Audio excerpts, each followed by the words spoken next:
Howdy, folks, and welcome to episode 185. Another one down. Got Reese with me, and McMurray coming in just in time. Good morning, everybody. How you doing, sir? Are you just Another waking up? wonderful day. Nope. Oh, okay. So, we're going to start off with this is, as we know, we had the TaKtiCon this last weekend. Reese was there with me. Um, I think the game went really well. Both games went really well, I believe. I did run Ocean Thunder Saturday morning at about 10 a.m. Had ended up with 5 players. 4.5. 4.5. Yeah, you cut out to go play Glorious Adventures in the Age of Steam. Which we'll get to here in just a minute. The two guys that played the Japanese, Grant and Patrick, both are new to wargaming within the last couple of years. Had never played a naval combat game before, and I guess when they saw the game go up on the event list, they said, we want to play that. So they actually reserved seats for it, which was pretty cool. Ended up they're the guys that got the ships and the game from me. So hopefully they're having a good time with it, because I ended up. Go ahead. I got Grant's contact information, by the way, as well. Oh, cool. So ended up with giving away 24 Japanese ships and 19 American ships. So they had a good time. Then that afternoon, we sat down and Reese brought all of his toys, and we set up a game of Force on Force in Vietnam. And I think that game went real well also. In fact, we had the convention organizer. Yeah. Convention organizer sit down for the game. He has had a copy of Force on Force for many years and just had never played the game. I'll be honest, I think I got everything right. Being that I hadn't run the game in over a decade. You ran a Force on Force game at the first Battles and Brews. I did. Or at least we ran like a partial Force on Force game. Yeah. Okay. See, senility is setting in. I don't remember. But be that as it may, it's been a while since I've run the game. So, but I think it went well. Everybody was really in awe of the table, seeing the 54 millimeter figures out there, and we had some people just come to the table just to. I heard there's a 54 millimeter game going on. I wanted to check it out. So, it wasn't as good as Chris Clucky's 54 millimeter, but let's be honest. Nothing's ever going to be that good. Nothing's going to ever get close to Clucky's 54 millimeter stuff. And combined, Reese and I don't have the money to put into it like Clucky does. When each figure comes in at $80 to $120 each, and there's literally what, 70 figures, 70 to 100 figures on there. There's a lot more than that, isn't there? Well, if he does the bigger battles game, yeah, but Yeah. yeah, it's nuts. I wish he'd post on his blog more. He hasn't posted on there in several years. Of course, I can't say anything. I haven't posted on mine in several years. Right. Asshole. All right. Let's go ahead and take a look at what's going on in the text world over here. Telemachus comes in a little early, quoting the warrior poet Michael Jackson. Annie, are you okay? Annie, are you okay? Are you okay, Annie? Great song. I do prefer the Alien Ant Farm version, though. Just saying. Um, Charles is in the house. Hey, evening. Hi, Charles. Richard is with us. Hello, Richard. Welcome. Nordic's in the house. Telemachus, you hit. Were you hit by a smooth criminal? Yes, he was.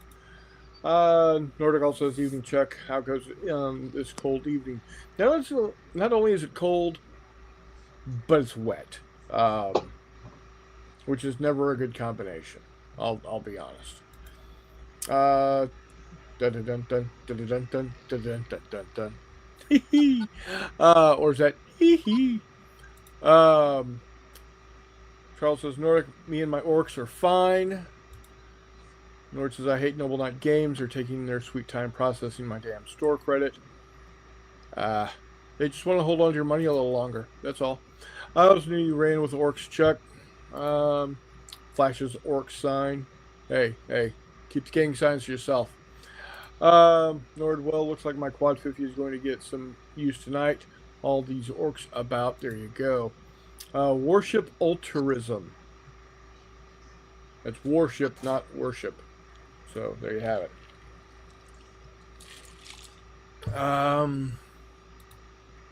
If some of you did not know, Mark Ruggiero passed away over the weekend. Yeah, I saw that.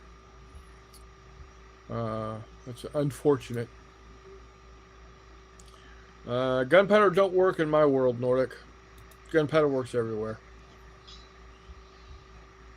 I want to know what does work. Steel and iron and good beverages. There you go. Let me roll out my siege engines. It's time to rock and roll. It's 34 here and heading below 30 before the night is out. You can have that noise. We are going to be hitting a low tonight of... Well, it's currently 54. The rain has finally stopped. And it looks like we're headed towards a low of 43. Yep, 43. Which is, yeah, you can have it. I don't like cold weather. I need a good freeze to kill the bugs. That would be nice if it actually work. I think they're pulling out the parkas this time. Well, they got in a game and I've been wanting for a while, and I'm paranoid it's going to be sold before I get the credit. Fair enough. I get that. I understand. So, speaking of getting games, I did get a bit of a haul while I was at the convention. All of it came from Jay Wiley's table. Of course, we did get Wiley Games presents Fistful of Lead, Glorious Adventures in the Age of Steam. This is a beautiful book, guys. It is. It's a 3-in-1 book. It's got skirmishes in the Age of Steam, bigger battles in the Age of Steam, and airships in the Age of Steam. So, it is full color. As we have come to expect now. How many pages did it come out to? Oh, it's a hefty book. It is a hefty book. I was about to say, I think this proofreading copy is like 140. So not counting the character cards and the QRSs, 132. Yeah, sounds about right. Nice. I'm really excited to see it. Yeah. I love my copy. I mean, you can't go wrong when you've got the undersea look to it. With the old diving suits. There was another picture in here that had somebody hunting a very large dinosaur-looking type creature.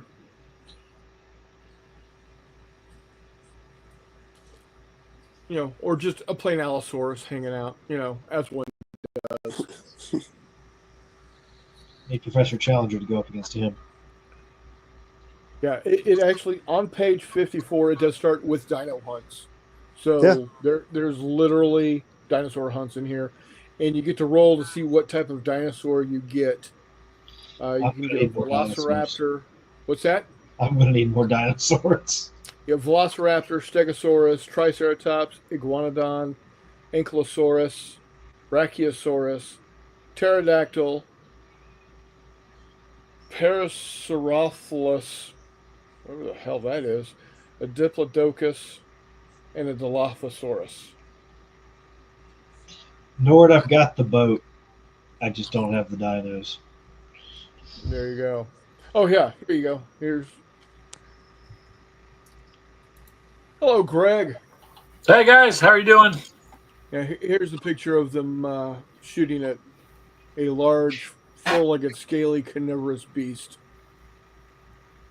So, um, just a wonderful, wonderful book. If you're into Victorian sci-fi, this is it right here. And honestly, the the the airship game is pretty on point too. I like it from what I'd seen. Of course, when you get the book, you got to get the cards. And there's your Joker. The Kings look good. A very Prussian looking general here. Nice.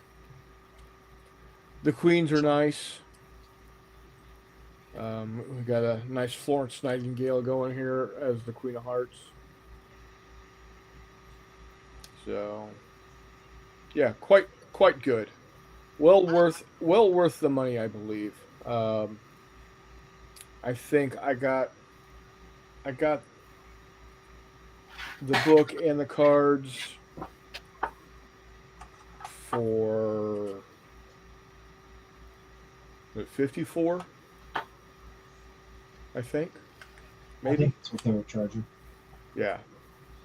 But you can order it. You can order it and use not J NOTJAY in the coupon code and get 10%, 20% off of that. So there you go. Will I do anything with this? I don't know. I currently do not have anything. I currently don't have any models that it would work with, but Not with maybe that someday. attitude. I don't know. Exactly. And then he also had the Baron's Bargain basement. He's cleared out some stuff that has just been stockpiled in his basement and wanting to get rid of it. So I picked up the deluxe edition of Car Wars. Oh wow. From Steve Jackson Games. I don't remember. Charles. I don't know what the copyright is on this. Let me see if I can find the copyright real quick. But it's got all the little cutout cars, and the highways and whatnot. Let's see. 1990. Oh, that's for Aero Duel. Aerial combat in the 21st century. So it came with Aero Duel also. That's kind of cool.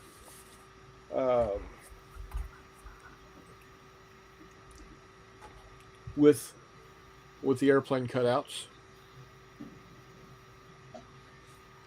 It's pretty neat. And then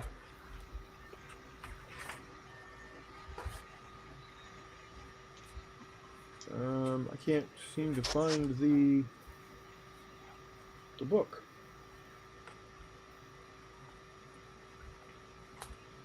Yeah, it's in here somewhere.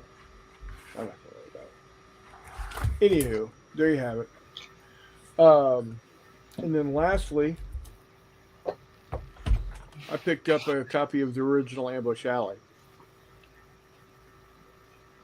So what Force on Force came from. So got that for $1.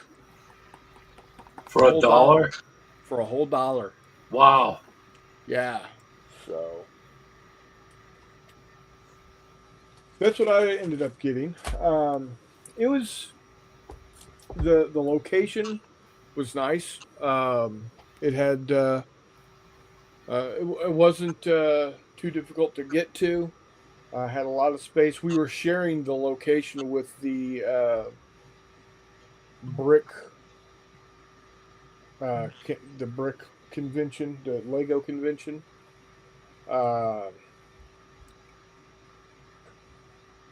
They were in the main hall. We were off to one side.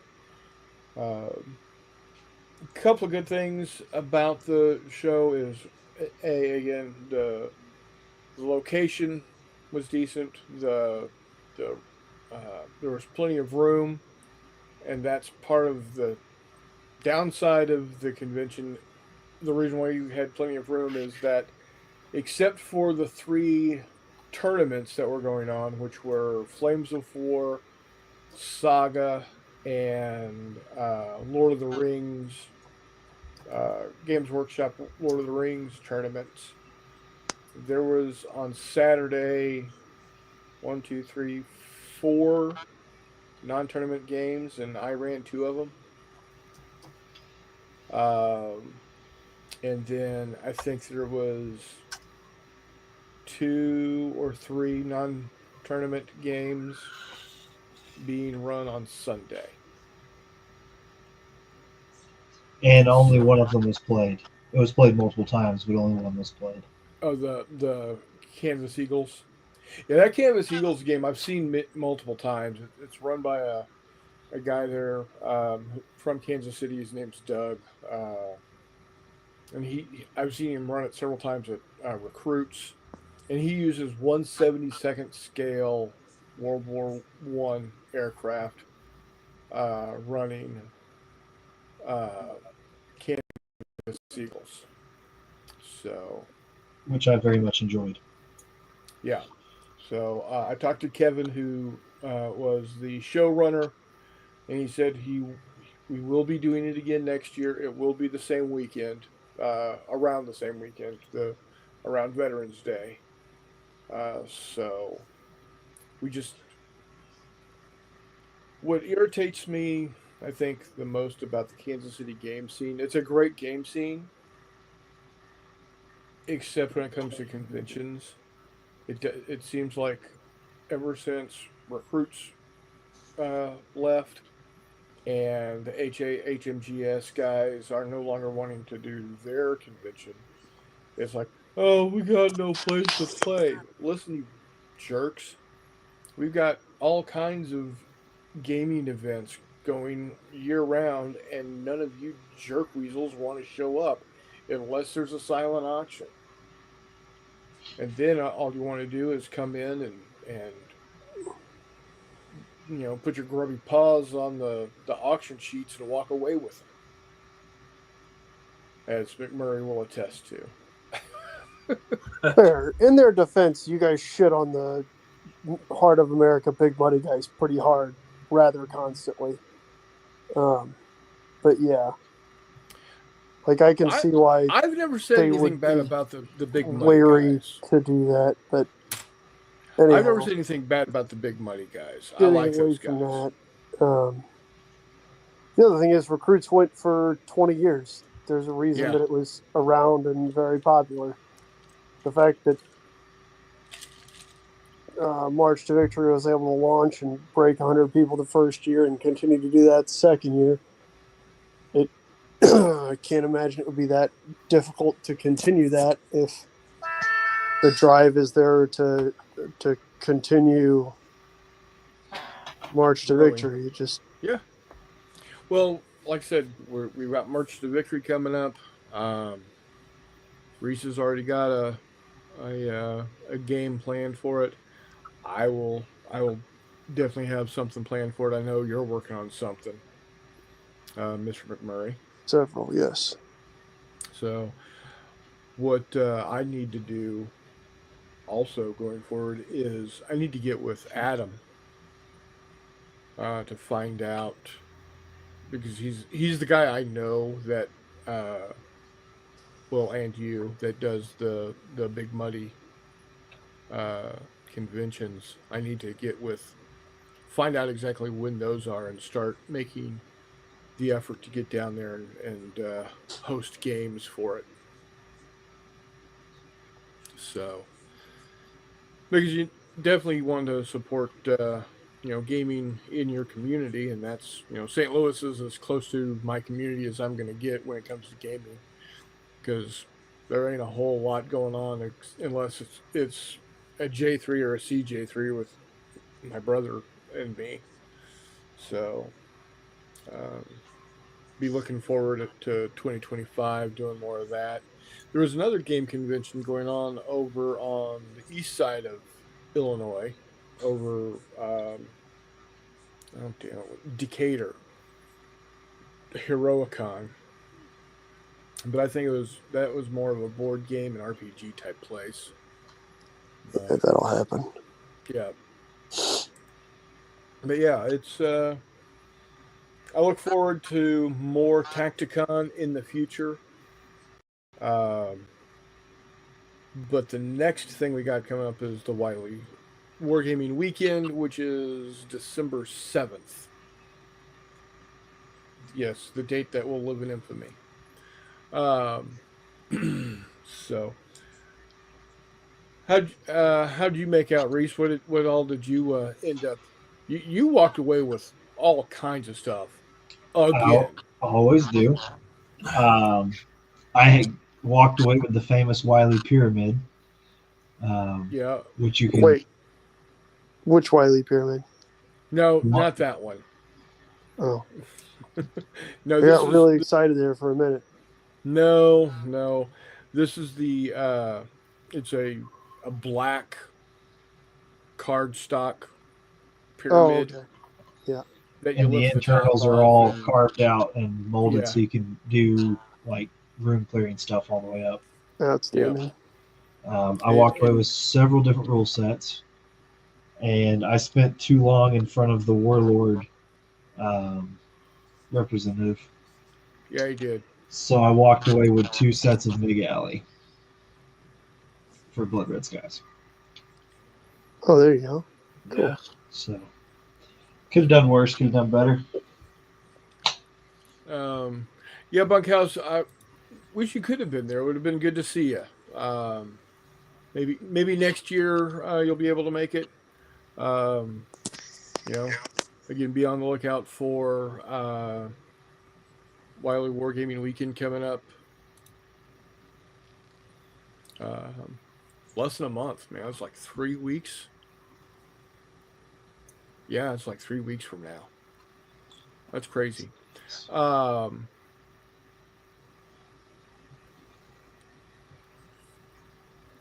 let's see.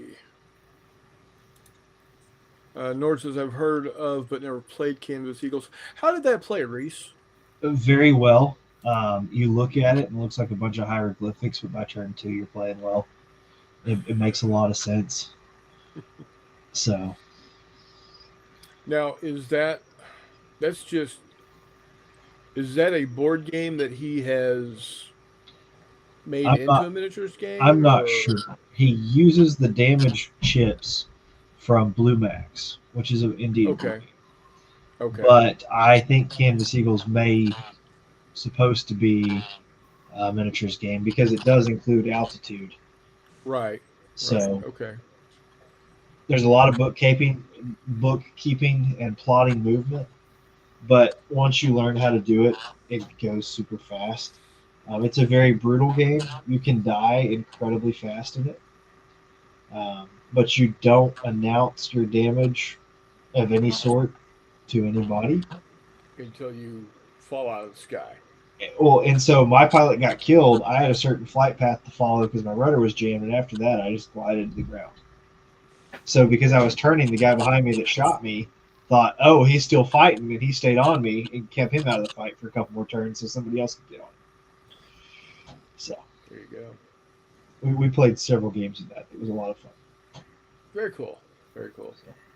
So, Yeah, like I said, he's got 1/72nd scale models that he uses, and then the flight stands are uh, extending rods, like antennas, like car antennas. So as you change your altitude, you physically change where you are on um, the uh, the stand. And I have no idea why my camera. Are y'all still hearing me?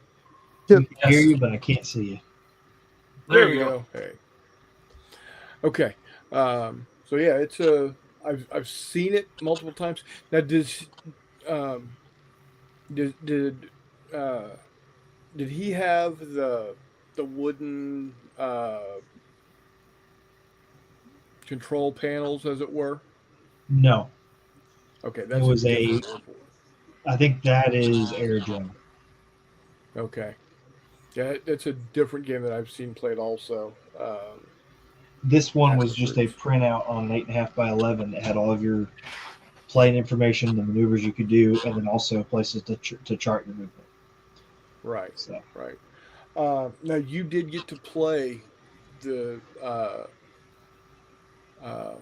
Glorious Adventures of Age of Steam. yes, I did. How'd that go? It was very bloody. Your brother and his teammates suffered major loss. Um, we played a defense scenario where the Franco-Anglo alliance held the line against the Germans, and we held our position strong, and we slaughtered their tanks. It did well. The sustainment and startup rules for the vehicles are pretty neat. That's going to be a new thing for Fistful of Lead, where you actually have to roll to get your vehicle started if it didn't do anything, and you have to roll to keep your boiler going Oh, every nice. turn. So there can be some turns where you're like, nope, I can't do diddly squat. But because you only have like one vehicle and a bunch of infantry squads, you don't feel like you're left out of the loop when your vehicle doesn't do anything because you still got plenty of maneuver elements. Sure. Okay, cool. Cool. Um, so you got to play that. You played in Fistful of Lead game. Correct. How'd that go for you? The Fistful Not of Lead Fistful game, of Lead. Force on Force.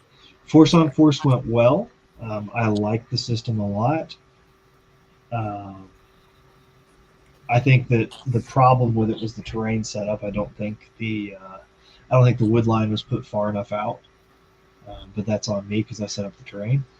So, um, Well, it was the first time that we had ever, or I had ever done that scenario. So I right, mean, and if that's not a big deal. I'm not trying to say anybody did anything wrong. yeah, But the Marines quickly figured out if we don't get within 12 inches of the tree line, the reinforcements for the Viet Cong don't show up. We're going to take elevated positions with clear line of sight, tell the helicopter crew to come to us. Game over. yeah, So, yeah. Um, but it was bloody. I mean, it ended up being what I count up the victory points. There was only 1 or 2 point difference for the seven to Marines to win five. it. Yeah, I think it was 7-5. Um, yeah, because you got the 5 points for getting the the target clear, and then you also killed off enough of their leaders to get the victory points there as well. That being said, they killed what, 4 Marine outright? More than more than that, and there was several very critically wounded. Yeah. So, but It went back and forth for a while. yeah, it seemed like people were having fun with it. We did not, as you said, we did not get the any reinforcements in. Um, that could have definitely been a game changer.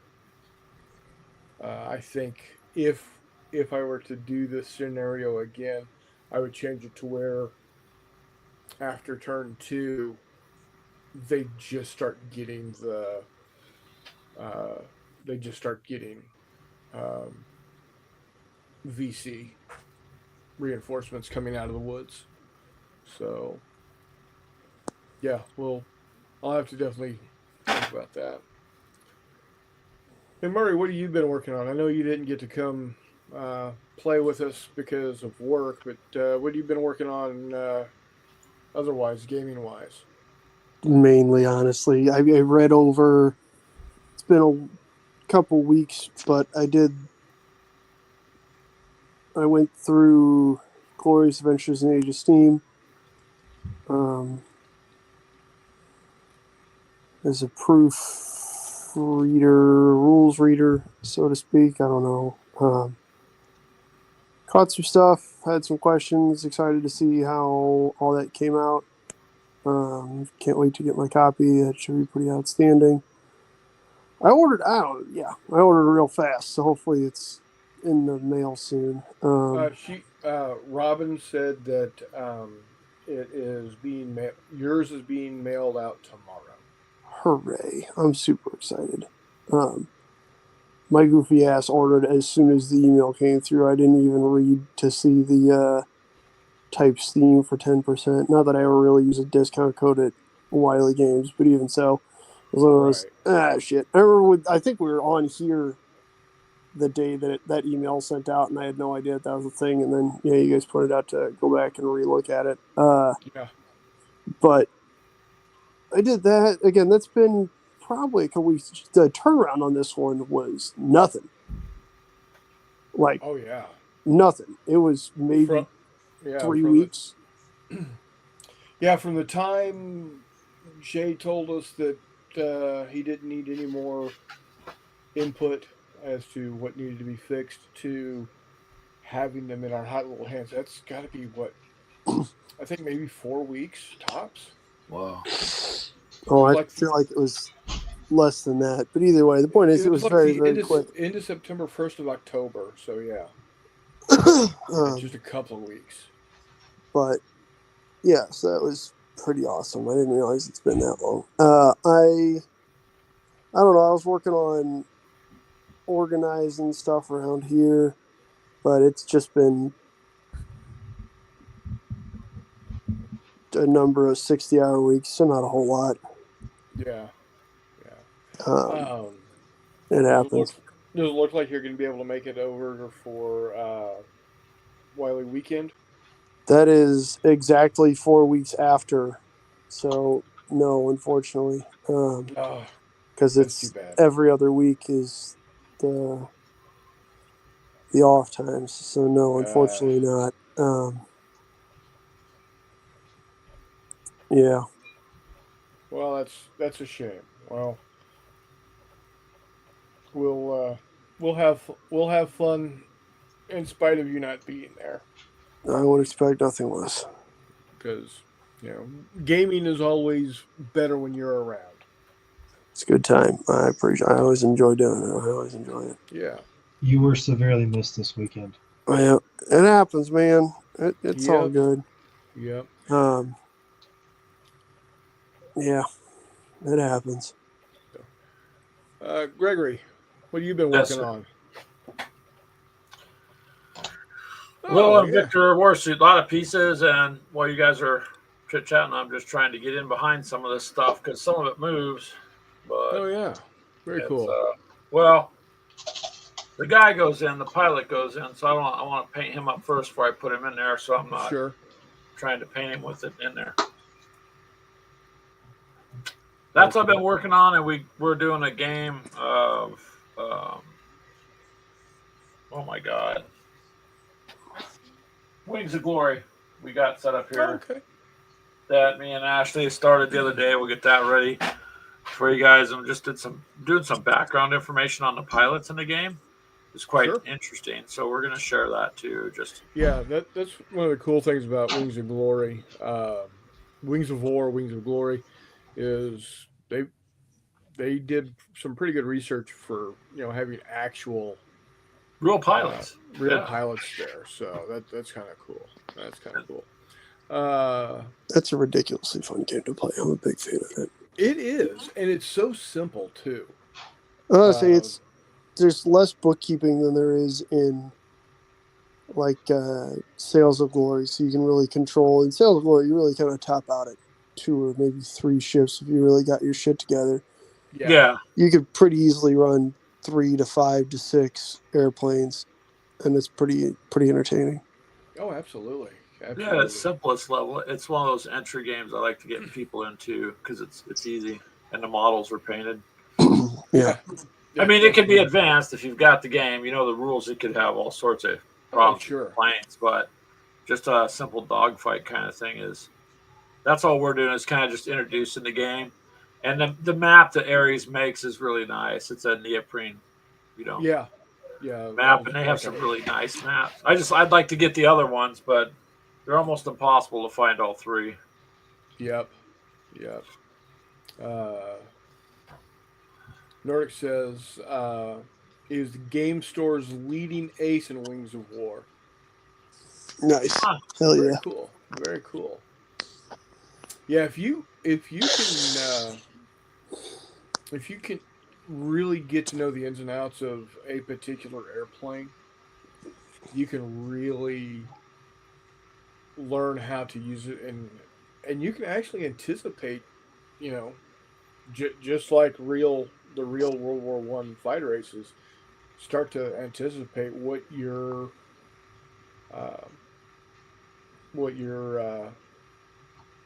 opponent is going to do, and then line things up to utilize the strengths of your aircraft. Like, was it the Sopwith Camel turns tighter to the right? Most collections of that era do. Yeah. They have different maneuvering capabilities depending on the plane. Is the deck of maneuver cards you get. Right. And some of them are just going to be way easier to maneuver than others.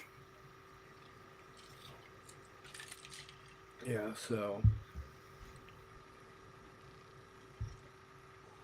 Nordic. Strategize. This game though, I mean you're pulling 3 maneuver cards face down and your opponent's doing it. So you don't know what they're gonna do. So your game plan might go completely out the window depending on which way they're gonna maneuver. Yeah. Now, the World War II version is only a single card, if I remember correctly. Very, very similar to what Star Wars and Battlestar Galactica ended up doing with the game engine. Oh, okay. Yeah, so, and I think the reason why they went with that is because they felt that because the World War II airplanes were faster and thus more maneuverable, you didn't have to plan out as far in advance to say, okay, World War One, I'm going to do this, and then I'm going to do this, and then I'm going to do this. In World War II, it was more like, okay, I'm going to do it this way, this turn, and I'm going to be able to do it this way, I think Star Wars, I think X-Wing, no, maybe it wasn't X-Wing. Maybe an Armada that you had to stack 3 moves ahead. That was Armada, yes. Well, no, it depended on the size of the ship. So like the little Corvette, the blockade runner, you had a command. You had a new command chosen every turn. The Star Destroyer, uh, the the uh, the Imperial class Star Destroyer, you had to have three commands stacked, and when you revealed one, you put a new one into the stack at the bottom or the top, as the case may be. Um, which I mean, it was kind of cool, but also kind of a I don't know, kind of a pain.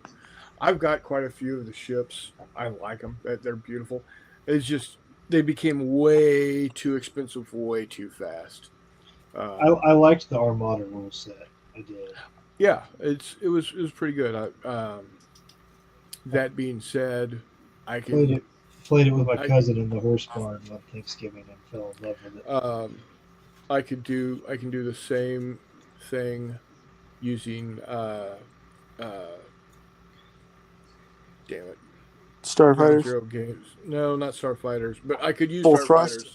Full thrust, that's it. Yeah, They full just played thrust. full thrust yesterday Yeah, oh you did? How was that? What with with some brigade models, oh nice. spaceships. Yeah, Very it was quite nice. fun. Yeah. I had a good time. Um yeah, Full Thrust is a great game. It is very beer and pretzel, but you can get really deep into it if you need to, if you I want think I to.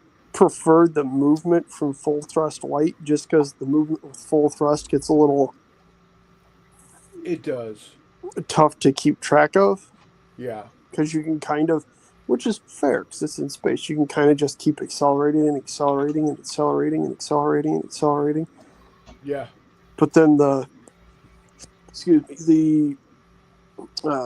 turning gets a little tricky. I had a good time. Yeah, big fan.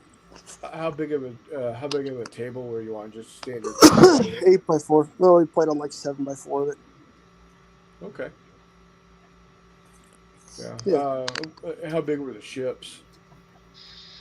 Again, they were the brigade models, so anywhere from like an inch long for a destroyer or a frigate up to 2 to 3 for a larger, Okay. Okay. cruiser, battle cruiser. Yeah, so nothing crazy. Yeah, nothing wild. Um, roughly comparable to like Battlefleet Gothic size, except for on the big side, they didn't get quite as big. Yeah. Yeah. But yeah, I'm very fun. going to sidetrack this for just a second. Yeah. Well, before you do that, let me answer Nordic. Yes. Yeah, Atomic Mass Games did shut down both Armada and I shouldn't say they shut it down. They are not producing anything new for Armada or X-wing miniatures, unfortunately. Oh, they're not for X-wing. No. I No. thought it was Armada. But I didn't think. Well, okay, Neither. that's what I was telling Rick. I didn't think so, but I was wrong on that. I thought Galactica was the one that they shut down. Battlestar Galactica. That was Ares. I think that's been shut down for a minute. Yeah. That being really said, cool set, but that being said, Skullforge is working on an STL line for X-wing scale. Yes, ships. they are. Yes, they are. are they?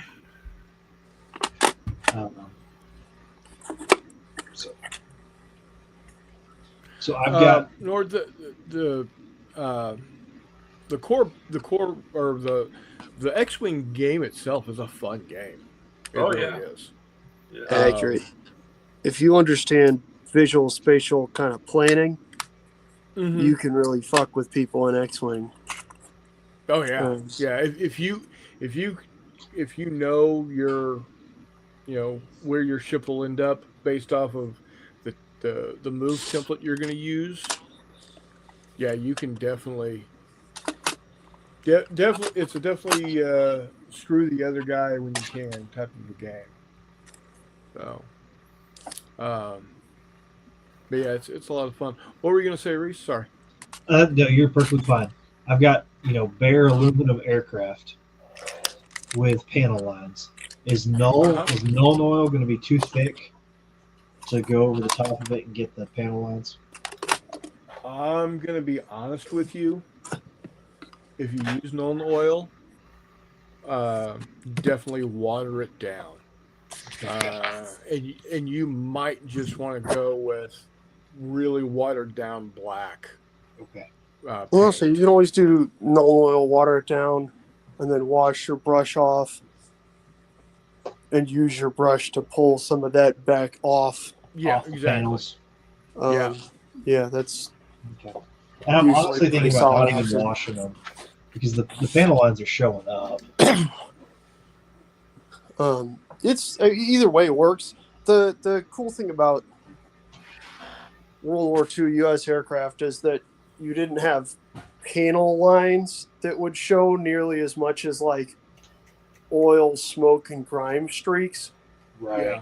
So you can still get a fair amount of weathering without having to worry about potentially bleeding it out with panel lines. Like if you want to do like, black, if you want to do null oil, a cool way you could probably do null oil is to get a little bit on a thin brush and just streak behind your engines and shit and your exhausts. Well, it's F-86s. Well, you're just fucked.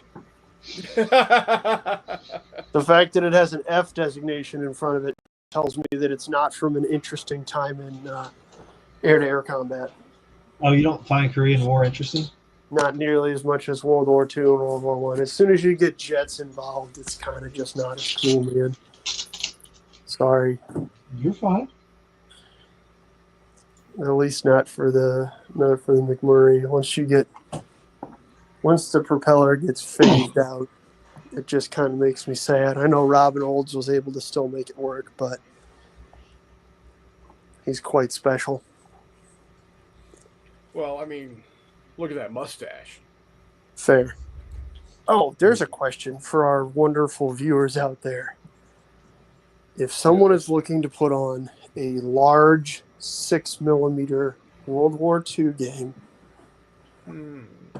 in a convention setting Yes. with players who are not familiar with gaming or obviously the rules, what would you recommend? And by large, I mean each player controls battalion to several battalion, low strength regiment / battle group.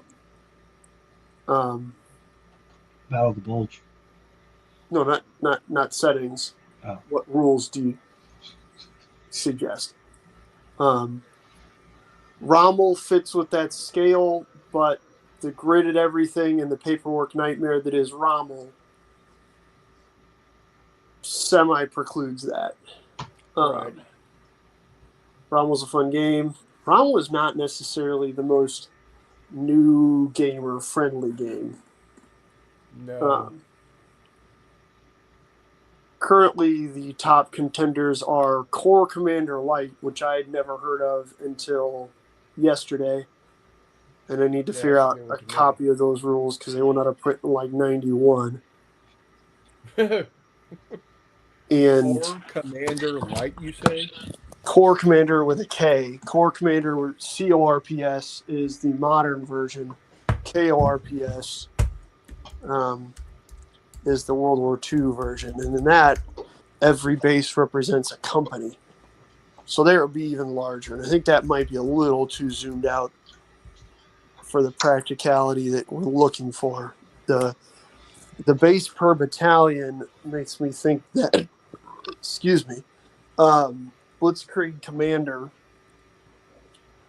4 might be a very, very, very viable option if the proper pruning of mechanics can be done. Yeah. Obviously, it has lots of mechanics, but it's based on the War Master the War Master command system, which means that it's also fairly simple on that side of things. Fistful of Toes was suggested. Same thing. It might be a little tougher to get a hold of rules for new folks. People suggested battle group. Battle group kind of fuck. I can't fucking stand those rules. Sorry, No. guys. I don't know what to tell you. The fact that somebody's going to be in charge of a battalion or regiment, and they're tracking how many AP shells and HE shells each tank has is the dumbest shit I've ever heard. Yeah, Command I've and control got- breaks down, and Piers Brand is a dick, and he has more. I don't know what the proper term for a wereaboo is for World War II British stuff, but that man is an unapologetic, just fangirl for anything that was utilized by the British military at the expense of equal technologies used in other countries. Yeah. So it's a no for me on battle group. Battle group blows. Sorry. I know mechanically they're not the worst rules, but certainly for what they cover, there are far better options out there. The claim that, oh, this can handle anything from squad level all the way to like battalion level is super duper cool until you try and play on either end of those extremes and you realize that it's really a platoon to company sized game. Right. Somebody suggested Micro Squad. It's, again, a fun game. Or I'm sorry, somebody suggested Micro Armor, not Micro Squad, Micro Armor, which again is a fun game, but it's closer along with like Fire and Fury, where I enjoy playing it, but it's not necessarily the most new person friendly. Is bigger battles too abstract? Bigger Battles was actually suggested. If armor can be worked out, that would work very well. I might give that a shot. I think it can. The vehicle, I think you may have to get creative with your vehicle templates, but I think it'll work.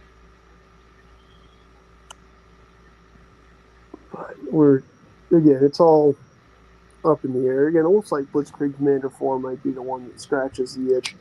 But I know that if anybody can come up with other stuff or obscure stuff that I haven't seen, it's probably here.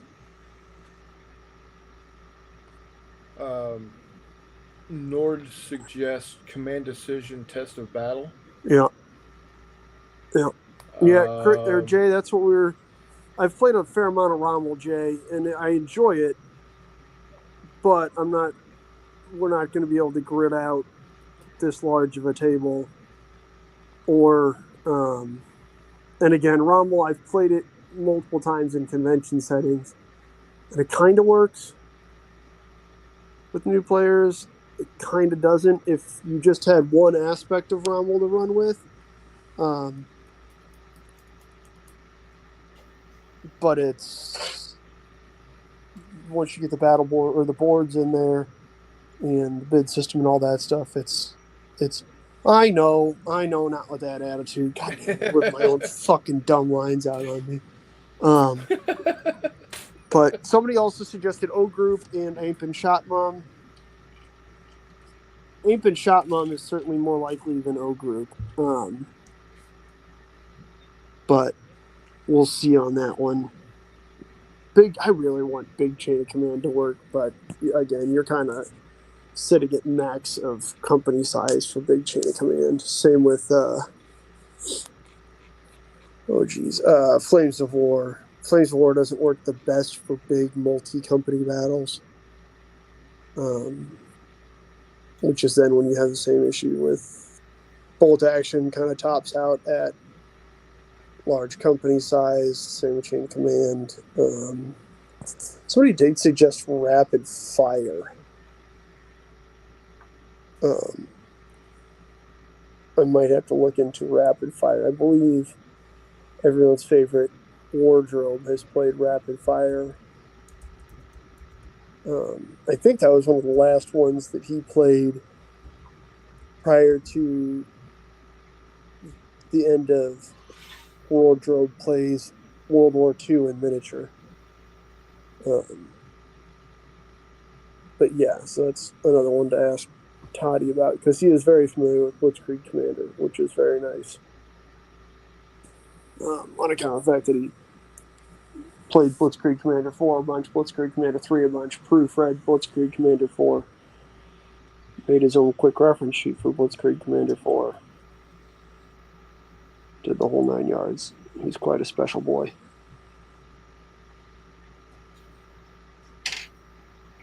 But I don't know. So there's that. That project may see more the light of day as that gets figured out. But yeah, might actually finally do this winter. May be the winter of 6mm. To be honest with you, I have a fair amount of 6mm stuff that's just kind of here. So if Brian does wind up, little bitty Brian, if little bitty Brian does wind up wanting to do this ACW small scale starter box thing for Analog Hobbies, then that's a lot of 6mm ACW I have to paint. Like to the tune of, 14 24-man regiments for each side, and then some cavalry, guns, and command for each side also. That's a Holy fair smokes. bit of painting. What's up? That's a fair bit of painting. It is, even for 6mm. That was a nice thing with when I was painting on my 6mm World War II previously for Rommel, was that I figured out I could do, like, U.S. infantry. I could do a pack or two, especially at a push, of GHQ infantry per night. Charles, each side would be playing with a battalion or so, maybe up to an understrength regiment, or for the German side, like a Kampfgruppe, depending on the size of the Kampfgruppe. Preferably platoon per stand, which again, I realize Fistful of Toes is right there. Fistful of Toes might be an option I look into, as well as Rapid Fire and Blitzkrieg Commander 4. But So McMurray. yes. Because I like 6mm stuff, and I got all my tanks. So I've been kind of looking around too while you guys were talking. I opened up a tab because I remember a while back hearing a game rule set. I just couldn't remember exactly how it was, but it's I Ain't Been Shot, Mom, by the Two Fat Lardies. Yeah, absolutely. And I know that's 6mm. I don't know how it plays. It's like I can't speak for how it plays. But I just looked it back up and I was like, yeah, that's what it's called. So have you looked at that one then? I have. That is right there in the same family as Mud and the Blood and Charlie Don't Surf. It kind of uses those same sort of core mechanics, which I'm a big fan of. As you guys know, Todd and I have played Chain of Command quite a bit, which is also from two Fat Lardies, but platoon scale and on a different it's a different system. It's certainly one to look into. I'm not sure how well it scales up, was the only concern. O Group, Two Fat Lardies put out through their kind of affiliate, so they still put it out, but they're games that Rich Clark and Nick Skinner don't write. They put out under the Reiswitz Press label. That, I think, is more geared towards the scale that we're talking about. But having gotten the O Group rules and read through them, it is certainly not a Two Fat Lardies style game. Okay. Well, I didn't know because, like I said, I've got all the 6mm stuff, but I haven't had a chance to even do a game with it, and I want to. But I don't know what rule set to use either. Well, here we go, Greg. We're gonna learn together. I think. Teach me on it because I would like to. I got the armor. So. Yeah, I think the only thing I've really played in 6mm with World War II and armor at any, and had much familiarity with, right? So not something I just randomly kind of picked up. I played when Warlord Games put out Tank War, which is their bolt action armor supplement. Okay. Before they put out version 3 and What a Tank, or not What a Tanker, Achtung Panzer, which is kind of shit, dude. I'm not gonna lie. Is it? I heard a lot about that. People are ranting about that. I've played I it a don't. couple times. I have no idea why you would play that over What a Tanker, because it's What a Tanker does a really good job of capturing all the feeling of commanding a tank, right? So, are you buttoned? Yes, no. Cool. Are you loaded? You're required, what have you. Achtung Panzer just seems like that, but more clunky, and everything costs so much fucking more. So it was more of a takeoff of those other rules then. Yeah, Telemachus has a really good point. 5-Corps Brigade Commander, which I hadn't thought about. There you go. Okay. 5-Corps Brigade Commander. Does that... Oh. Now, you're far more familiar with 5-Corps stuff than I am. Because that's a big series, is it not? It is. Isn't 5-Corps and 5 Parsec from Home, aren't those all the same kind of... It's the same dude. Family of rules? Yes. Okay. Then that might certainly be one to look into. Now, it's one of those you're going to have to add your own crunch. Yeah, that's not a bad thing. That's not something I'm unfamiliar with. Right. Telemachus, solid suggestion. I appreciate it, man. Luckily, this isn't a game that, is getting planned out for next month or 2 or 3 months or 4 months away. So it's not there's plenty of time to test and let that evolve organically. Chris, what game did we play in 6 mil at Jay's house with tanks?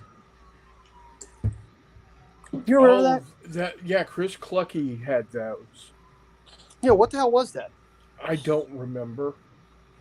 Not that it would work for this, but we need to figure out what that rule set was, because I feel like it would work for Greg.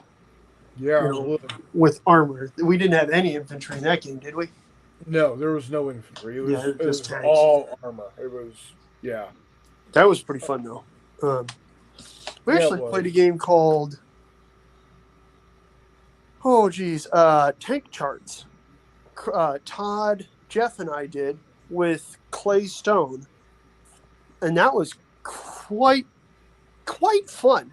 It is certainly a crunch rule set. That rule set's got about as much crunch as a bowl of grape nuts.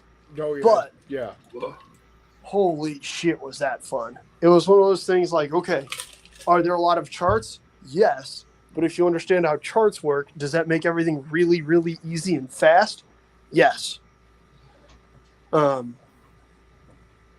was quite fun. Hey, McMurray, you said his name 3 times. Guess who showed up? Oh, baby. Right guy! Right guy, you got to jump in so we can see that beautiful face and luscious hair of yours, big dog. What is this nonsense? Hexy's there. Hey, Hex. Greg can't be the only good-looking guy here. Right? Oh, and geez. Jeff, we were just talking about, quite literally, a minute and a half, 2 minutes ago, we were talking about playing tank charts with Clay. That was pretty fun. I had a great time doing that. Jay, my brother Jay says, what about Dirt Side? Dirt Side. All right, I need to open up my computer and open up a bunch of tabs and open up a whole bunch of stuff. And this is why I ask, right? Because there's always another rule set. And quite frequently, that first one is not the one you're actually looking for. Well, if you're going to make it the game for beginners, you're going to want it as easy as possible. Exactly. And that's where Blitzkrieg Commander isn't necessarily the simplest game, but it is really intuitive, just like War Master, where after a turn, it's not obscene. Oh, Jeffy, I was thinking about doing that too, buddy. I was looking at that just today after watching your video and seeing someone comment that there was a Gettysburg version of that game. So maybe somebody needs to let me know when they're done with that. Yeah, he is, Nord. Yeah. So Yeah. the fact that I've got Dirt Side downloaded in 3 different places on my computer, does that say something about me? Yeah, he sounds like me. Uh, oh, come on, Google Chrome. The issue is I've been looking at STLs on Thingiverse, and so my browser is just Ladies and going gentlemen, the mutt. slower than shit. Hello, Hey, buddy. Hey, what's up? God, see, look at him. I know. I know. Look Wait, at the did you hair. shave your goatee? No, it's still there. Oh, okay. You were holding your hand on there. I was like, uh-oh. Nah. Made him shave. Couple more weeks, we'll shave it off again. Nah, never happened. You don't need that. Don't be doing that silliness. Wife turned on a Christmas Hallmark show, so I came in here. Ah, there you are. There we are. Yeah. Nothing like sappy morons in flannel making terrible life decisions just because their wieners and other bits told them to make you hate the holidays. Can I clip that and use it as an Instagram reel right there? What? Whatever you just said. Yeah, that's fine with me, man. It's true, though. Greg. Not much, sir. Every one of those movies is about people making terrible life decisions.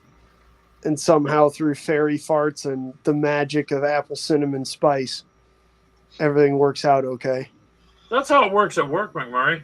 It just, magical fairies show up and do all the work, and that is. I need to start working for you, Greg. That is not how my job works out. You need to. I've had time to take off and stand by the freeway holding a sign saying that I'm a broke and hungry hobbyist. Actually works. Oh shit. Yeah. Even the police don't bother me, McMurray. One guy buys me coffee every day. Hell yeah, dude. Actually, I know most of the police over here. One of my favorite guys is a guy named Deputy Johnson. He always helps me with the evictions. There you go. He's kind of a funny guy. He just comes out, well, who we evicted today, Greg? I said, it's on your paperwork, sir. Yeah. Where are we going to now? All right, Dirt Side. Oh, it's from Ground Zero. Outstanding. Yeah, it's a free download. Hell yeah. Talking about Which makes it miniature even rules. better. We are talking about miniature rules, Brian. We are talking about miniature rules that would work for a large scale, as in large scope of a game, 6mm World War II game. Yeah. In a convention setting with 2 or 3 people per side, each commanding a battalion or so, maybe up to an understrength regiment. So yeah, we are. Oh, serious stuff. Oh yeah. We're real serious highbrow folks around here, I'm serious about checking out the 5-core battalion, whatever it was. 5-core brigade, right? Brigade commander. It should be on War Games Vault, and it should be pretty inexpensive, I think. Oh yeah. The other cool thing about, honestly, one of the other big draws for Blitzkrieg Commander is that then it makes it really easy to play Cold War Commander. 5-core Brigade Commander is the largest scale 5-core game yet. Each stand is a company supported by platoon-level attachments. A typical game for a brigade regiment on each side is playable in an hour and a half on a 3x3 table or even smaller. Present day. Oh, McMurray, next week should be the email, right? Yes, sir. Exactly 8 days from today, baby. You know it. We were just talking about that. Are we doing this Civil War starter box challenge, or are we saving that for a different time? Civil War starter box. Oh, we can save that for some other time.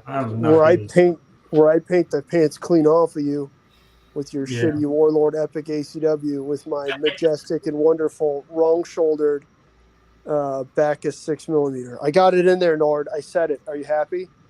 6mm. It is 6mm, and it's fantastic. Dot, dot, dot, dun. Dot, dot, dot, dun.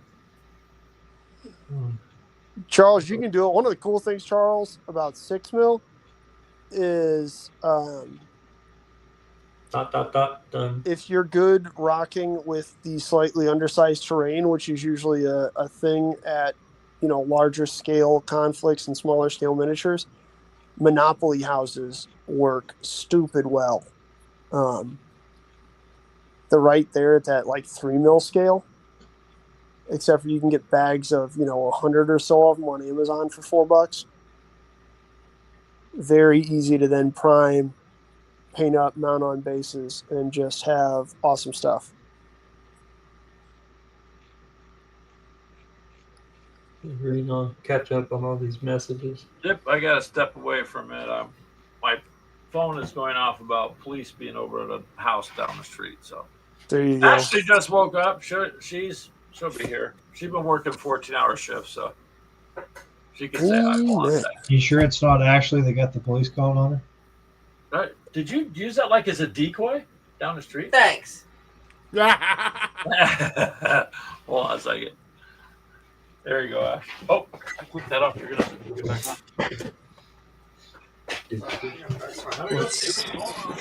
on. That'd be pretty. Reese, that might I'll try again. Let's do it. certainly be one that we're looking at here. Well, and thank Telemachus for reminding me of that. Yeah, absolutely.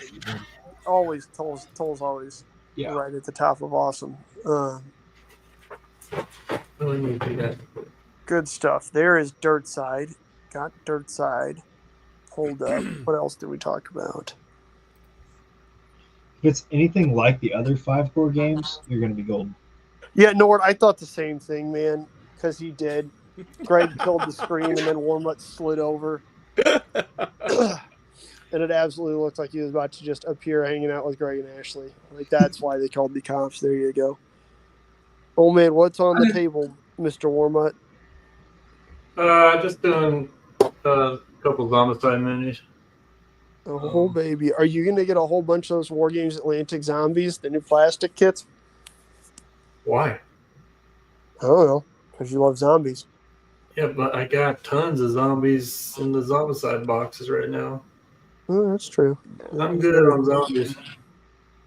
So, anyone saying a little less talk and a little more action? Anyway. A little less talk. Anyway. So Oh, don't go quiet on me, guys. Talk, talk, talk. One of the things I'm going to be working on in the near future is this guy right here. Nice. And Hey, that's a snow speeder.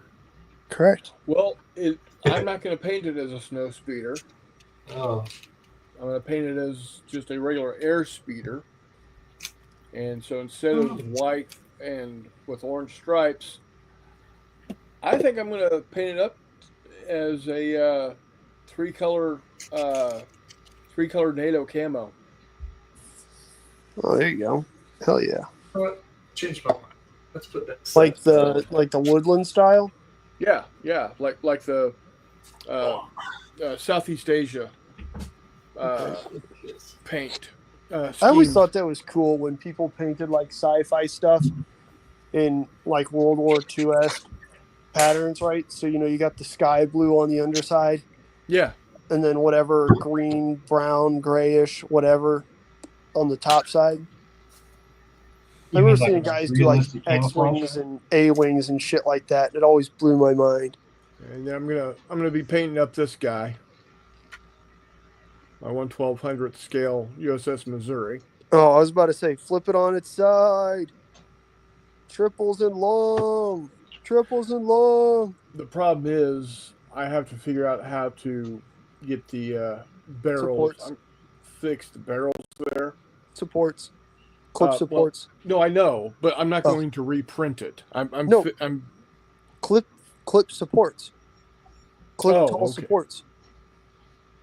I'll have to make sure I get bigger supports. No. Like the supports you've already torn off of stuff. Right. No, they're not. They're not big enough. They're not long enough. No, they're not thick enough. Oh, okay.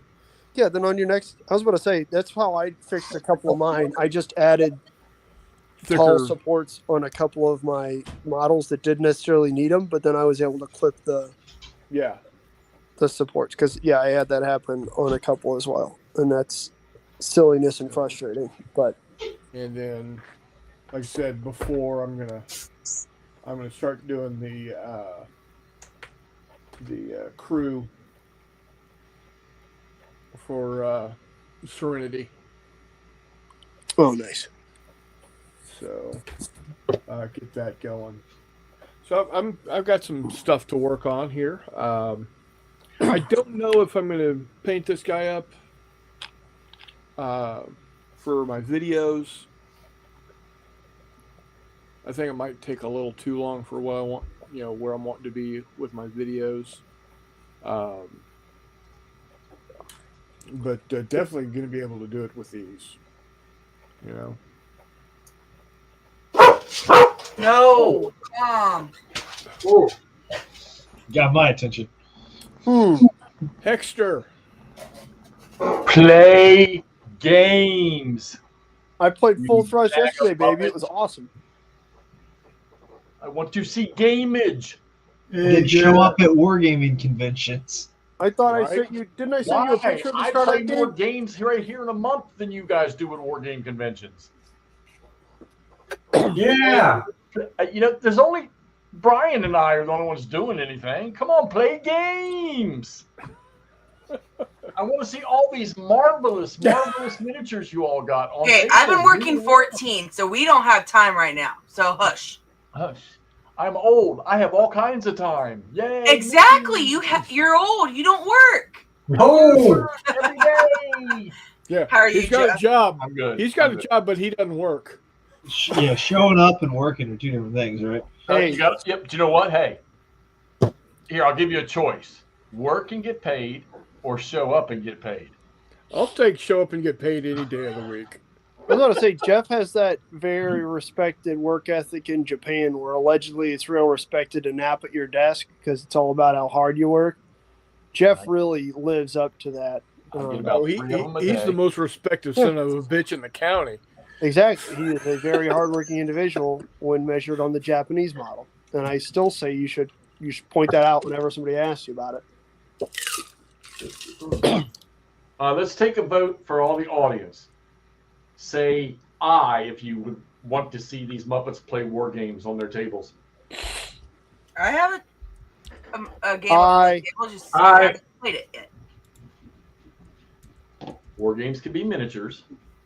Just want to see you all play some damn games. Not Jay. It seems like I saw some wonderful trenches and a battle taking place on it on the Gamers with Coffee channel. like- Jeffy, you know exactly how to get gameplay video out of me. And it Yeah. Oh, speaking of involves which, you owe that me. gentleman who dis-the-hell appeared. You owe me some videos. You said. What were you going to do? You were telling me you were going to do something. You were going to play something that wasn't necessarily my alley, but you asked me if I would put it on the channel, and I said, yeah, and I can't remember what Was it Great War at Sea stuff? No, it was no. It definitely was not naval, but it was off the cuff. It was something weird. it was bolt action. No. No, because he was going to play that with me, and then you got called back in that night. Yeah, that turned out being a long night, which I'd still say we should absolutely do at some point in time. That was just Well, you asked me about a game that you had, I a hex encounter game that you were going to play. Was it maybe one of the historic war game company, Yeah, it could have been. It could have been. like Judean Hammer or Siege of Tenochtitlan? Was it Siege of Tenochtitlan or Siege of Tenochtitlan or whatever it is? No, but I want to say I think the Judean Hammer one. I think you mentioned that to me.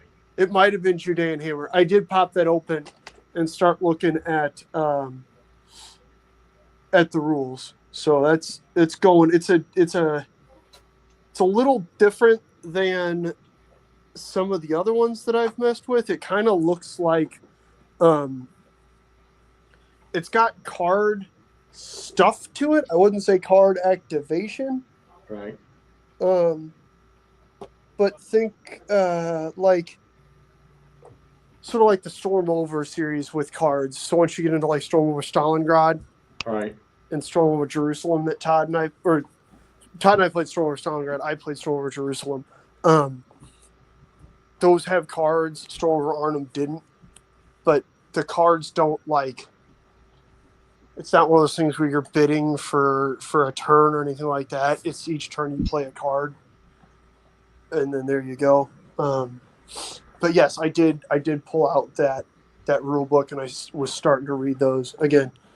We're in week 4 out of 5. It's been quiet, especially between me, you, Todd, and Mutt. We haven't. None of us have just done shit. Yeah, I think it's week 4 out of 5 or so of 60s. So it's just going. We working out here, gentlemen. It's good times. Been working on organizing stuff. Found all my 1/6000 my 1/6000 Hallmark figures. Got a bunch of stuff organized. Started 3D printing a bunch of stuff because, of course, I did. Mainly stuff because if Chris and I can figure out playing Naval or Ocean Thunder World War I, then that's a pretty easy drop in with some cool modeling opportunities. Whether it's on a normal table, on a big table with 1/2400, on a normal size table with 1/6000, or on a gym floor with 1/1200. The idea, Chris, is that I should be able to do all those. Right now, I think I've got 2 SMS Koenig class German dreadnought battleships, HMS or 1 R class. I think it's technically Revenge, and then Bellerophon, which is cool because man, Bellerophon that's an early dreadnought, dog. That is fresh off the line after the OG dreadnought. Right. That is a teeny tiny, funny looking dreadnought. What I really think would be awesome would be to put like a model of HMS Dreadnought on a table next to like a model in the same scale of Vanguard or something like that. Maybe even Hood. I'm not sure which is longer. I feel like Hood is probably honestly larger than Vanguard. I'm not entirely sure. I'm not sitting in front of my computer. I stood up and wandered around because Jeff showed up, so I got all jazzed up. Vanguard, as in the 1946 battleship? Correct. Well, let's take a look at the tome here. I know Hood's larger than Bismarck, Nord. All right. So, HMS Hood comes in at how long was she? The OG fast battleship. I'll fight anybody who calls it a battle cruiser. I know the British call we're it a gonna battle hop cruiser. off. Greg All has right. to do stuff around here Take with care. the cops and all the other. All right. Have a good one, guys. I'm going back Take care. because I gotta get back up in a couple hours. Bonus nachos. All right, so Bye. Hood comes in at 860 feet 7 inches overall. Okay.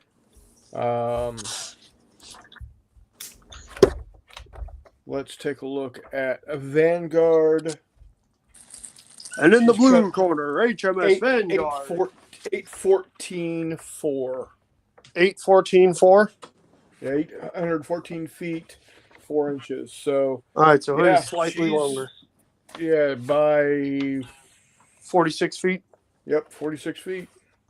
Well, there you go. That would just be a cool one to. With the exact same guns. I just bought the only copy of Gettysburg they had. You say Gettysburg? I bought the. I didn't know there was a game when I bought this Antietam game. I thought it was part of the other Civil War system that I had from XTR. It's not. It's its own system, and there's a Gettysburg game just like it. So I bought that tonight. And you just bought the one that was on Noble Knight? Yeah, the only one they had. You asshole.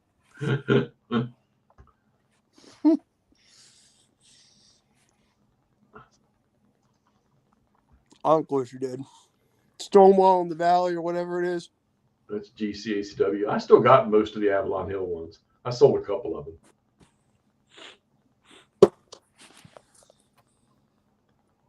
Let's see. But yeah, so bouncing back and forth and around and everywhere. Any of Then them that work? leads to the question of what basing scheme should be looked at for 6 mil. And man, I'm still really leaning hard into Flames of War bases and basing scheme, just because goddamn that could be cool. Right. That opens up some super cool opportunities. But yeah.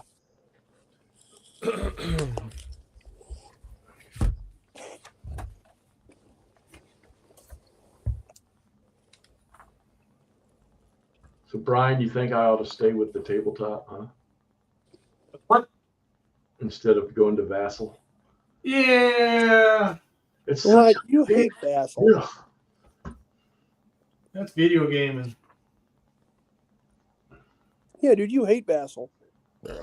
I'm just not very good with it. Vaseline you love and you're very good with. I don't need that. It doesn't take The me that. online board game program, Vassal, that's a little rough.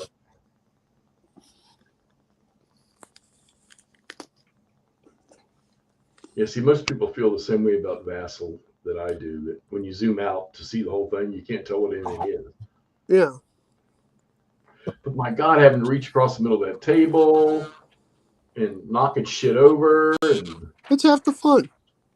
kind of, yeah. I just hate to get through like a day and a half of the game and only got like a half a day left to go, and I freaking drop tweezers right in the middle of the biggest fight on the battlefield. Yeah, then you sneeze and you just want to cry. That's never happened before. Yeah, certainly not with our den. Yeah. After I was like 3 months or 3 days into the Battle of the Bulge, that never has happened ever in the entirety of ever. Somebody developed a nuke and dropped it right in the middle of the table. Yeah, that nuke was called cold, and I rocketed the 101st Airborne onto Elsinborn Ridge. Somebody actually posted, "Please, no Vassal, thanks." Yeah, exactly.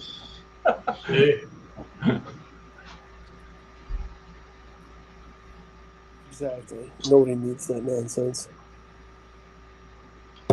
Well, I'm going to show off a couple of MiGs and then I'm going to sign off. Oh. Show and run, huh? Show and run. That's what I'm good at. Yeah. Yeah. So I dig it. I'll put the decals on at a later date. I always like having a weird North Korean night fighter out there. So, Right. Did you say a weird North Korean night fighter? Yeah.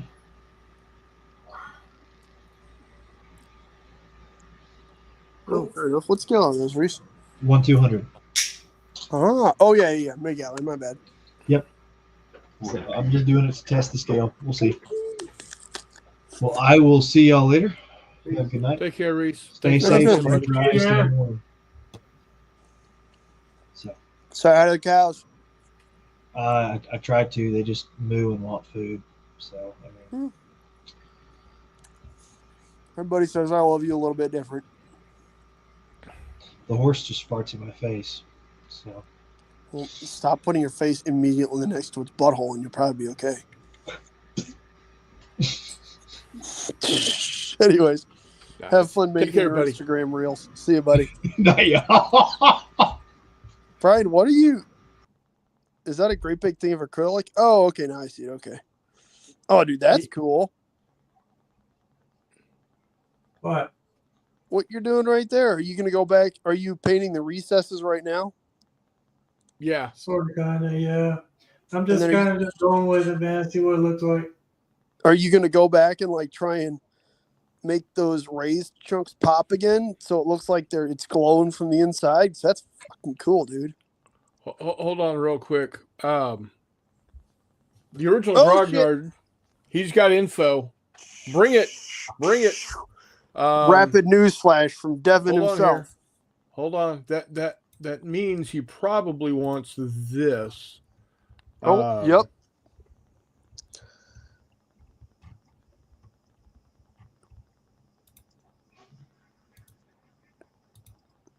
I feel like we're about to learn about the cutting edge of Cold War gaming.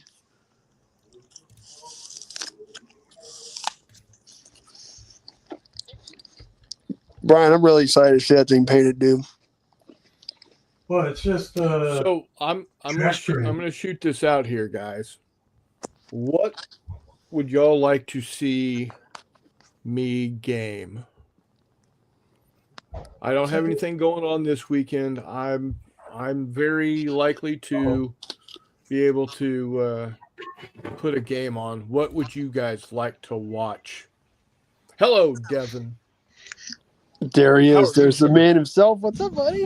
What's The up, man, gentlemen? the myth, the legend. The Well, hero of the bitter harvest himself. more myth than anything else, really. Monsieur Devin. Check it out, Jeff. Yay!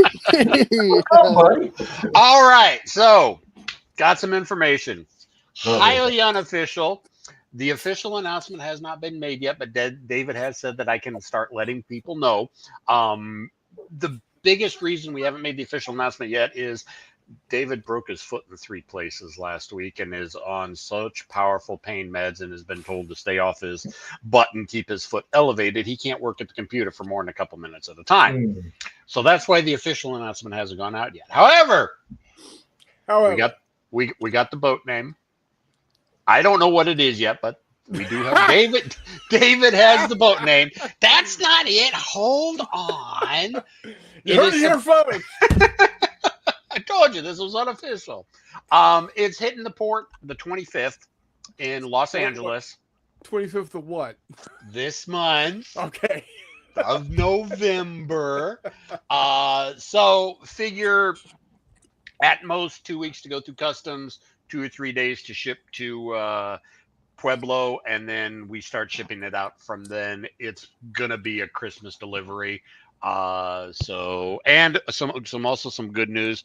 The people who have ordered from us in China and Australia and all that, China itself, the publisher, or not the publisher, the printer, are going to be shipping it out from there. So there's a chance that the Pan Pacific people will actually even get the games before the cargo ships arrives in LA. So that's already going out now.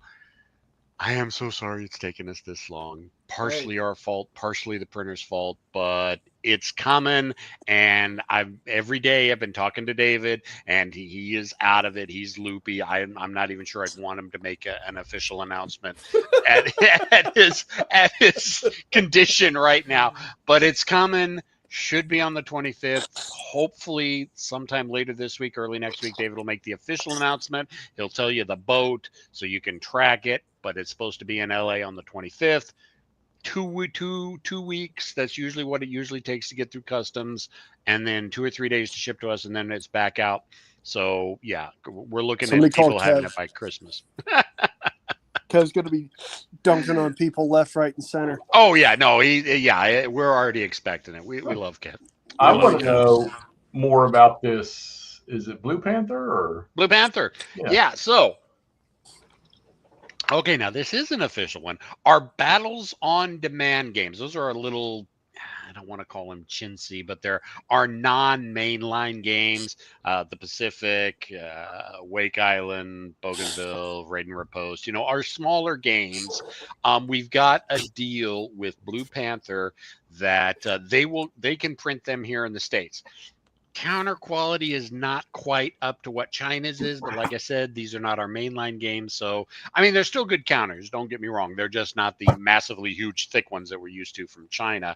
But it is going to allow us to continue selling those games. And I don't want to say they're print on demand, but they're kind of print on demand. So you can order the games either from us or through Blue Panther. There's 3 of them that are available right now: Raiden Riposte, Bougainville, and Wake Island. And we're going to be rolling out 2 or 3 a month until we get everything of the battles on demand games out. We're not sure if we're going to go back and do the main games, like, our copies of like Heroes of Normandy, which are out of stock. Heroes of, I think, what's another one that's out? North Africa, I think we're out of. There's like there's like 3 games of the Hero series that we're complete. We're not sure if we're going to do those yet, because we are planning on, after we get this new batch of games in from China, we are looking at redoing kind of how we lay out the Heroes games. And we are kind of going to be doing Heroes of Normandy, but it's going to be Heroes of Normandy plus a bunch of other stuff. We've got a new way that we're going to lay out how the counter sheets are laid out, how the expansions are going to be laid out, some other stuff. We're not really changing any rules. We kind of rewrote the rules again, but we didn't really change or add anything. The biggest thing is we are dropping tank leaders. And so instead of having a counter for a tank leader, the tanks will have it all on their stats themselves. So if the tank would normally have a +1 leader, then the stats on the tank would reflect it. And so there are going to be, it's like, all right, you've got 3 Shermans, M4 Shermans that are normal. Then you've got, these 2 Shermans that are slightly better. They're elite, whatever you want to call them. We're trying to cut down a little bit on the amount of just superfluous counters, like crews, tank crews.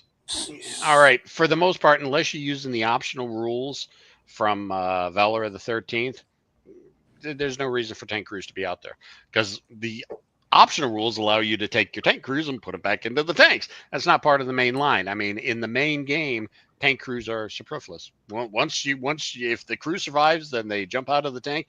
They have no combat. I mean, you can probably throw them into melee, but they're like a 0 melee value.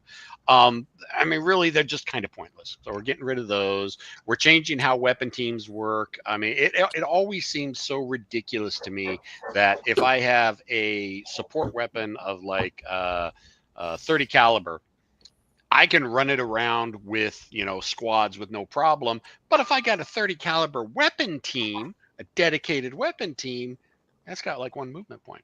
Why the hell would that? It doesn't make any sense. It's the exact same weapon. All right, maybe, okay, this is maybe a bipod version, maybe this is a tripod version.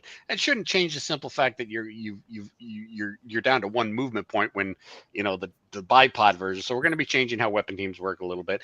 Nothing really major. Actually, that's kind of really the only things that I can remember that we're changing in the rules. I'm still itching to get into a couple of hidden boxes here. Driving me crazy. Well, yeah, it's probably going to be a couple months before we can start working with that. But I understand your giddiness over them. One of them.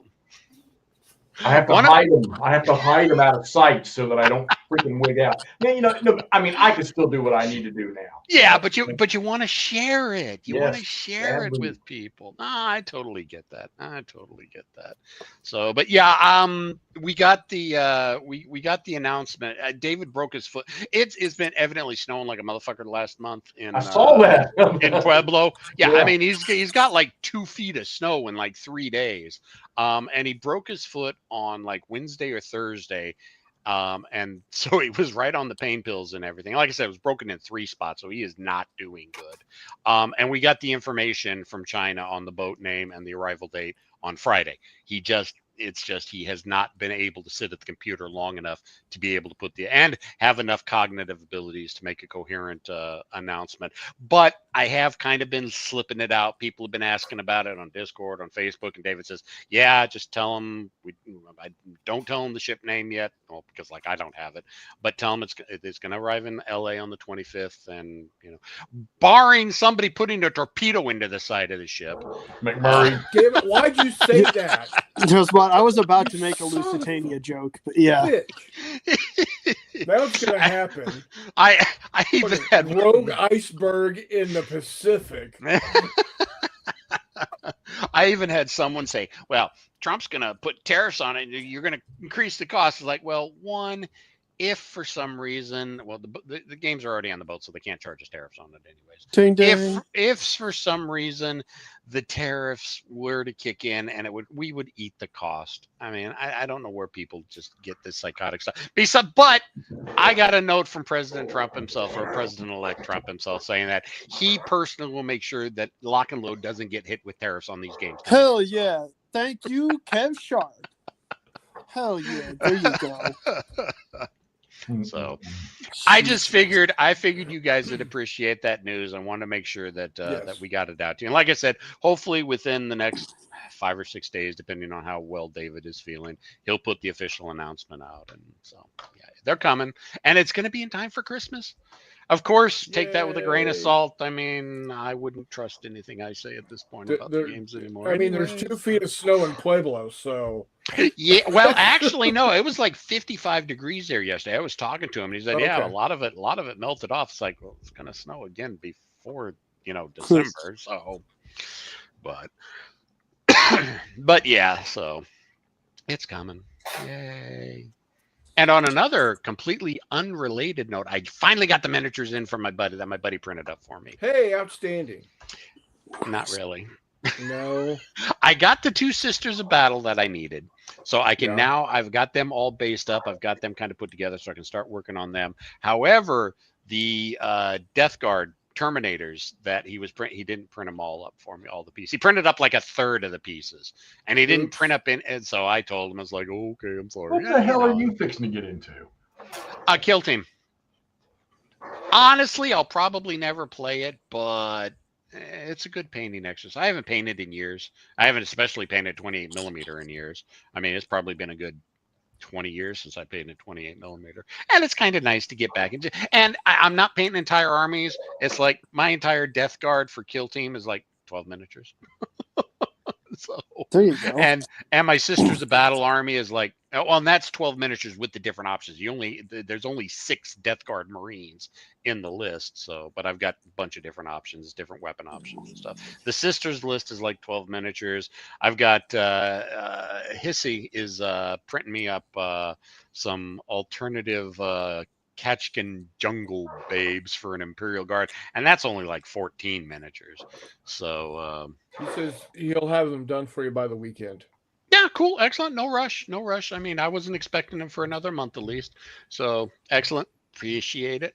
So but yeah, it's not. And honestly, there's just one guy around here that I probably play with, but he's got a girlfriend now after not having girlfriends for 35 years of life. So we don't see him much anymore. So at best, it's a printing. It's just a painting exercise for me now. But I'm having fun with it. So, but yeah, I got my Death Guards. There's a new the new Kill Team box is coming out, and it's got Strike Team Justinian, which is a kind of a generic Space Marine. Which, if I pick up the box set, I'm going to get. I'll paint those guys as Salamanders, because if I'm Loyalist, it's Salamanders.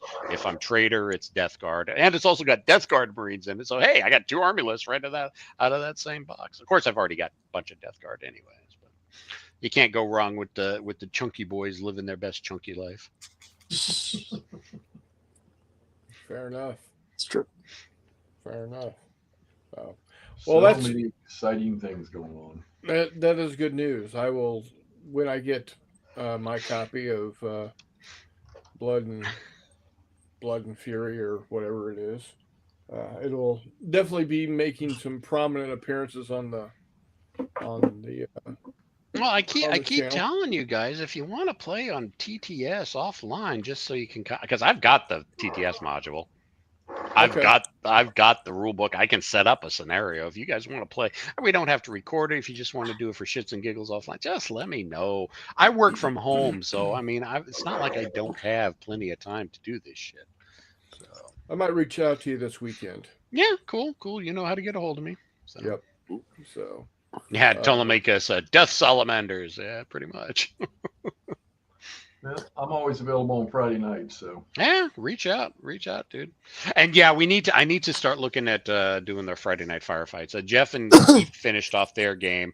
We are going to have Tony and Rough Swordsman on, but we just haven't set anything down. Jeff, I know would like to get you on, so yeah, we need to look at doing that on a Friday night again here soon. So very cool. Yeah, very excited. Winter coming in. That's gonna. I mean, I'm just about. I figure we might have another weekend or 2 of golf, and then that's it. I'm done. Yeah.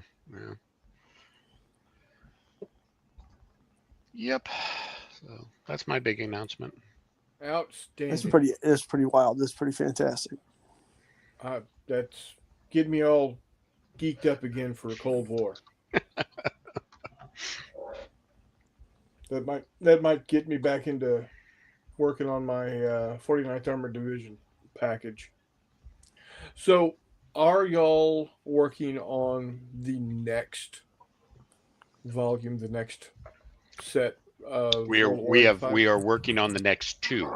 Okay. Keith has kind of stepped back a little bit, real life and just kind of burnout doing the last two major monstrosities that is Sure. World at War. Nicolas Macon, who has been working hand in hand with Keith pretty much since the very beginning, is working on the third volume, which is going to cover Belgian, Lowlands, the movement into France, the Scandinavian countries. He's working on that right now, and they're making good progress on that. I can't give a timetable because but Jeff Schulte, who has been working, it's just as much Jeff's game as it is Keith's. It's just Keith is more the face, but Jeff knows the rules a lot better than Keith does, and Jeff writes all the scenarios. He's working on the America Breached movement of Pact and Central and South American forces into Texas. I know you're excited about that, and I'll see if I can put you in contact with him so you can give him a hand with that or whatnot. Absolutely. But yeah, both of those guys are working on both of those titles. Again, no timetables yet. We just finished Blood and Fury, so it's probably going to be a couple years before. No, I get it. No, I totally understand. I was just wanting to know, where y'all were standing. Oh yeah, no, we're not abandoning the series. We have 10 games planned out, and unless like David dies or something happens, we will do the entire 10 game series. Now it may take us the next 15, 20 years to do it, which David could die in that. I could die in that time. We all could. And hey, who knows what could happen? But yeah, the plan is we are definitely just get to volume 4 and I'll be happy. I get it. I totally get it. If I remember correctly, 5 is supposed to be the Middle East. That's the one I'm looking for. IDF versus pretty much everybody. So I'm looking forward to that one. The Chinese Vietnamese one. That's going to be like 9 or 10. I know there's going to be Soviet China. I think there's going to be this. It's been so long since I saw the development list, but I think there's going to be a Chinese-Russian Sino-Soviet conflict that's going to erupt out of it. What are some of the other ones? I think there was a South African module that they were going to work on. Sub-Saharan. Yeah. So. Because you got to remember, I mean, it was the Boers still pretty much, that was South Africa. They were still South African at the time, and a lot of communist uprising in the area. So that's Cuban supported communists and Angola. Yeah, definitely a fertile battlefield down there. So, yeah, no, we're definitely, and like I said, we are continuing Lock and Load Tactical. It is a Normandy. We're going back to Normandy. Normandy is going to be the next one. Dave's probably going to smack me for saying that, but whatever, I don't care. He's on pain pills, and it's not like he's going to watch this anyways. But the box is probably going to be, I don't know if we're going to push to a 4-inch box like Blood and Fury is, but we're not really going to have much in the way of expansions. We're going to put the expansions in the box. What I'm looking at, and David wants Carentan in there, and so we're going to have our geomorphic maps and 16, 20 scenarios using the geomorphic maps for Normandy and the days right after that. We're also going to be sticking some historical maps in there, which are kind of the bigger the battle for I can't even remember the Pacific one, the one up in Alaska, and Dark July about that fight up there. I can't remember what our mod Frozen Hell. But we have our historical maps are about that size. The Dark July, the Valor of the 13th maps about that size. So they're bigger maps and they're more historically based. David wants Carentan put in there. It's like, no problem. I can do Carentan. There's plenty of maps of Carentan around. I'm also probably going to want to throw in Pegasus Bridge. I've got the map for Pegasus Bridge done. It's been done for 4 years, probably, at least drawn out and jotted down. I do need to change some things because there are things. One of the things about European terrain is that you have very narrow roads and buildings right next to them. And we really don't have rules for buildings and roads in the same hex. I really don't want to write the rules for that because I look at Squad ASL and it's like, no, I don't want to go that route. So there are some hexes I need to change. I either need to remove the road out of the building out of it, so there's just a road, or shift the road over X, or there's just minor details. But yeah, the Pegasus Bridge map has been done for a long time.